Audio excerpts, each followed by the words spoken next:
Hello everyone, आपका स्वागत है टीचर स्टूडेंट चैनल पे। हम लोग इसमें सीटेट के जो भी इम्पोर्टेंट टॉपिक है उसको कवर कर रहे हैं।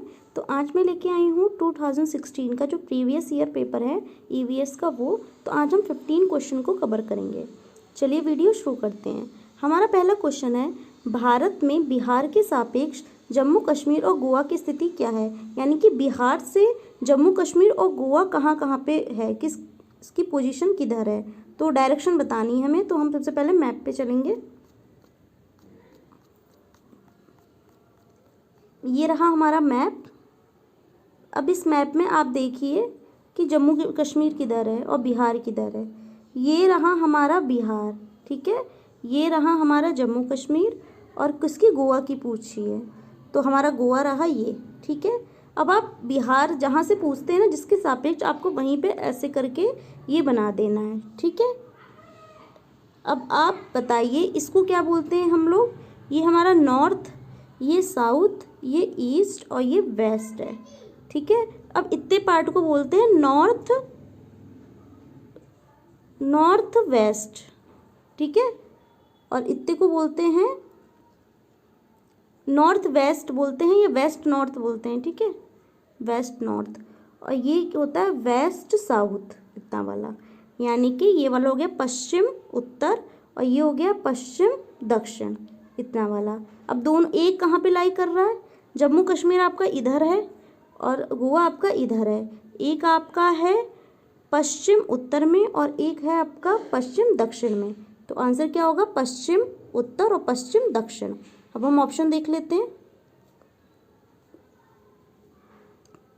ठीक है। ऑप्शन 1 है पूर्व और पश्चिम, दूसरा है पश्चिम और पूर्व, तीसरा है उत्तर पश्चिम और दक्षिण पश्चिम। तो हमारा यही आंसर है, क्योंकि हमारा उत्तर पश्चिम में ही हमारा जम्मू कश्मीर है बिहार से और दक्षिण पश्चिम में क्या है, हमारा गोवा है, ठीक है। तो ऑप्शन 3 इसमें सही होता है। 3 आंसर इसमें सही होता है, टिक कर देते हैं। चलिए नेक्स्ट पढ़ते हैं। वाष्पीकरण की प्रक्रिया निम्नलिखित में से किस स्थिति में सबसे धीमी होगी, ठीक है। वेपराइजेशन अगर आपका हो रहा है तो वो सबसे कम कब होगा, कौन सी कंडीशन में। पहला, सतह क्षेत्र और तापमान दोनों में वृद्धि। दूसरा, सतह क्षेत्र बढ़ता है लेकिन तापमान घटता है। तीसरा, सतह क्षेत्र घटता है लेकिन तापमान बढ़ता है। और चौथा, सतह क्षेत्र और तापमान दोनों में कमी। देखिए अगर आपने इस बर्तन में क्या रखा है, पानी रखा है, ठीक है, बड़ा बर्तन, और आप इसको क्या कर रहे हैं, आप इसको हीट कर रहे हैं, ठीक है। ये आपने आग लगाई और पानी गर्म कर रहे हैं, तो वेपराइजेशन होगा, ठीक है, वाष्पीकरण होगा। जब आपका बर्तन बड़ा है और हीट ज़्यादा है तो तेज़ी से वेपराइजेशन, वाष्पीकरण की प्रक्रिया क्या होगी, तेज़ी से होगी। वहीं आप अगर क्या करते हैं, छोटा बर्तन ले लेते हैं। अगर मैं छोटा बर्तन ले लूँ और फिर इसमें क्या करें, पानी को बॉईल करा, छोटा बर्तन नहीं माना, ठीक है, उससे छोटा है, ठीक है। अब इसमें तो वाष्पीकरण क्या होगा, कम होगा, ठीक है। तो यानी कि आपका जो वेपराइजेशन है वो किस पे डिपेंड करता है, आपका जो सतह का क्षेत्रफल होता है और आपका जो टेम्परेचर होता है, दोनों पर। तो यानी कि जब अगर वाष्पीकरण की प्रक्रिया कब कम होगी, जब आपका क्षेत्रफल, सतह का क्षेत्रफल कम होगा और टेम्परेचर कम होगा। यानी कि दोनों में जब कमी होगी तब वो कम होगा, और जब दोनों चीज़ें ज़्यादा होंगी तो वो ज़्यादा होगा। तो ऑप्शन 4 इसमें सही है। नेक्स्ट क्वेश्चन पढ़ते हैं। तीसरा क्वेश्चन है, स्थानों, दूरियों और दिशाओं के सापेक्ष स्थिति को समझने की क्षमता को क्या बोलते हैं, ठीक है।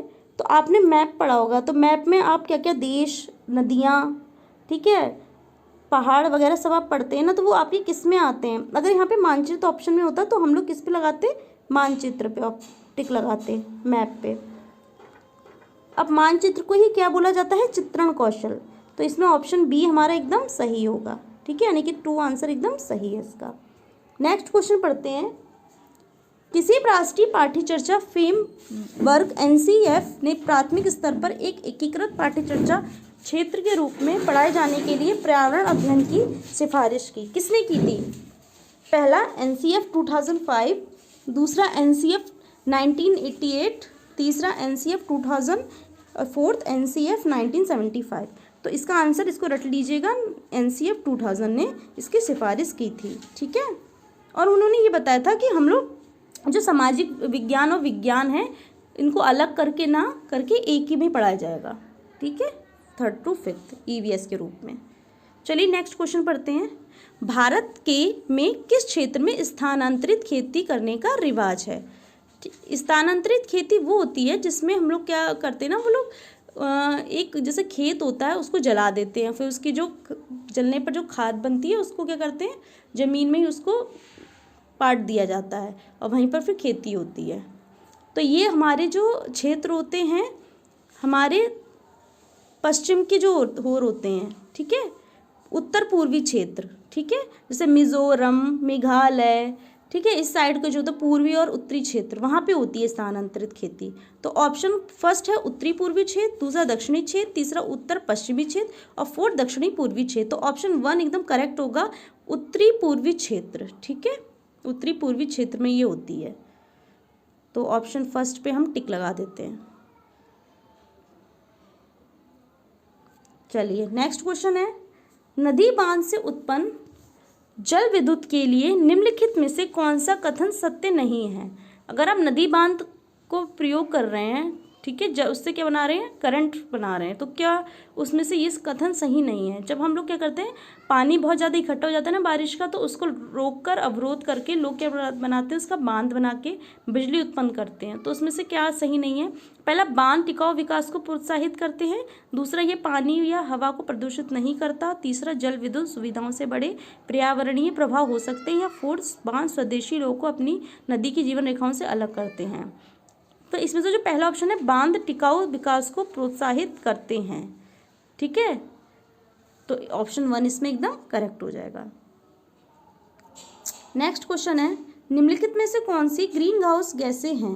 पहला कार्बन डाइऑक्साइड, दूसरा मीथेन, तीसरा जलवाष्प, फोर्थ उपयुक्त सभी। तो जो हमारी जो होती ग्रीन हाउस गैसें वो कौन कौन सी होती हैं? ये CO2 होती है, मीथेन होती है, और आपकी CFC क्लोरोफ्लोरोकार्बन होती है, जलवाष्प होते हैं, ठीक है, ये सब आपकी क्या होती हैं, ग्रीन हाउस गैसें होती हैं। जो टेम्परेचर पृथ्वी का बढ़ता है वो इन्हीं के कारण बढ़ रहा है, तो यानी कि उपयुक्त सभी, फोर्थ ऑप्शन एकदम करेक्ट है। नेक्स्ट क्वेश्चन पढ़ते हैं। नेक्स्ट है, भारत में ठंडे रेगिस्तान मानसून से प्रभावित क्यों नहीं होते हैं?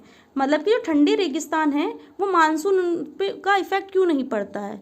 ठंडा रेगिस्तान आपको पता है लेह लद्दाख में है हमारे देश का। तो पहला ऑप्शन है, ठंडे रेगिस्तान में गर्म गर्मियाँ और बेहद ठंडी सर्दियाँ होती हैं। दूसरा, ठंडे रेगिस्तान हिमालय की वृष्टि छाया में होते हैं। तीसरा, ठंडे रेगिस्तान में हवा बहुत पतली यानी कि कम होती है। या फोर्थ, ठंडे रेगिस्तान बहुत ऊंचाई पर होते हैं। जो आपके ठंडा रेगिस्तान है कौन, लेह लद्दाख वाला, वो कहाँ पे आता है? जो हिमालय है उसकी तरफ आता है, तो उसी की वृष्टि छाया में है, इसीलिए इस पर कोई प्रभाव नहीं पड़ता। ऑप्शन 2 इसमें एकदम करेक्ट होता है। चलिए नेक्स्ट क्वेश्चन पढ़ते हैं। नेक्स्ट क्वेश्चन 9th क्वेश्चन है, ताजमहल के पीले होने के लिए निम्न में से कौन जिम्मेदार है? पहला, नाइट्रोजन डाइऑक्साइड, दूसरा सल्फर डाइऑक्साइड, तीसरा सल्फर, या फोर्थ क्लोरीन। तो इसको रट लीजिएगा, जो आपकी सल्फर डाइऑक्साइड है उसके कारण आपका क्या हो रहा है, ताजमहल पीला हो रहा है, ठीक है, एसिड रेन होती है जो, वही, क्योंकि जो चारों तरफ उसकी फैक्ट्रियां हैं वो भी आपको पता है बंद कर दी गई हैं, क्योंकि उसी से क्या होता था, ताजमहल पीला हो रहा है। तो इसमें ऑप्शन आपका 2 एकदम सही है, sulphur dioxide.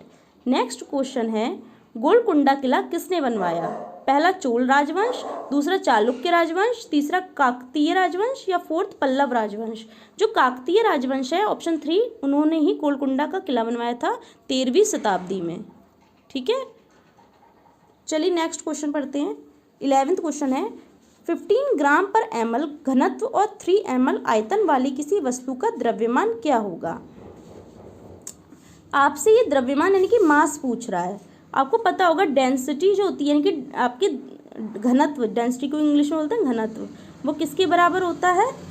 Mass upon volume के, यानी कि द्रव्यमान बटे किसके, वॉल्यूम के, ठीक है, द्रव्यमान बटे आयतन के। अब आपको यहाँ घनत्व कितना दिया है, 15, ठीक है, और मास कितना है, मास तो आपको निकालना है, और वॉल्यूम कितना है, 3 है। अब ये 15 और 3 इधर चला जाएगा, तो 15 × 3 हो जाएगा, और इधर हो गया आपका ये मास। तो मास कितना होगा, 15 3 जा 45, 15 3 45, इतना आ गया मास। वही पूछा था ना, ग्राम, 45 ग्राम। तो ऑप्शन इसमें कौन सा है? 45 ग्राम कहाँ दिया है? दूसरे ऑप्शन में दिया है। तो दूसरा ऑप्शन आपका 45 ग्राम बिल्कुल सही है।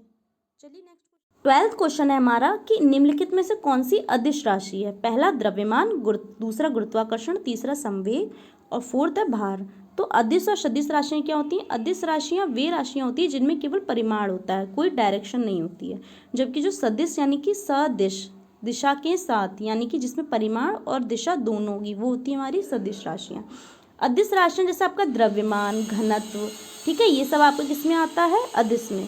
तो ऑप्शन 1 जो है इसमें दे रखा है द्रव्यमान, क्योंकि इसमें केवल हमारा परिमाण होगा जो कि द्रव्यमान में होता है।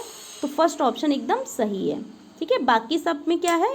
सब में डायरेक्शन भी है, तो वो कौन सी हो गई? वो सदिश हो गई। चलिए नेक्स्ट क्वेश्चन पढ़ते हैं। 13 क्वेश्चन है, एक ऐसी वस्तु जिनमें से कोई प्रकाश किरण गुजर नहीं सकती कहलाती है। मतलब कि कौन सी वस्तु जिससे कि जो होती है ना लाइट, वो पास नहीं कर सकती। पहला पारदर्शी, दूसरा पारभासी, तीसरा पारदर्शी या फोर्थ उत्तल। देखो पारदर्शी क्या होते हैं? जिसमें से गुजर जाती है। पारभासी जैसे कि अगर हम कागज में तेल लगाते हैं ना, हल्का हल्का उसमें से पास हो सकता है। और अपारदर्शी जिसमें से कोई भी प्रकाश की किरण नहीं गुजर सकती, ठीक है। तो ये हो गया आपका फर्स्ट ऑप्शन एकदम इसमें करेक्ट। नेक्स्ट क्वेश्चन है, पृथ्वी की सतह पर 14th क्वेश्चन है कि पृथ्वी की सतह पर किसी वस्तु का भार क्या होगा जिसका द्रव्यमान चंद्रमा की सतह पर 10 किलोग्राम है। वैसे आप एक बात समझ लीजिए, अगर आपका वेट माना यहाँ पे कितना है 60 kg है, तो चंद्रमा पे वो कितना रह जाएगा? वो 10 रह जाएगा, 10 किलोग्राम। क्योंकि जो हमारा वेट होता है ना, वो चंद्रमा पे 1/6 रह जाता है, ठीक है। तो पहला ऑप्शन है 60 kg, दूसरा 10 kg, तीसरा 60 न्यूटन और फोर्थ है 10 न्यूटन। तो भार को तो किलोग्राम में ही हम मापेंगे, ठीक है।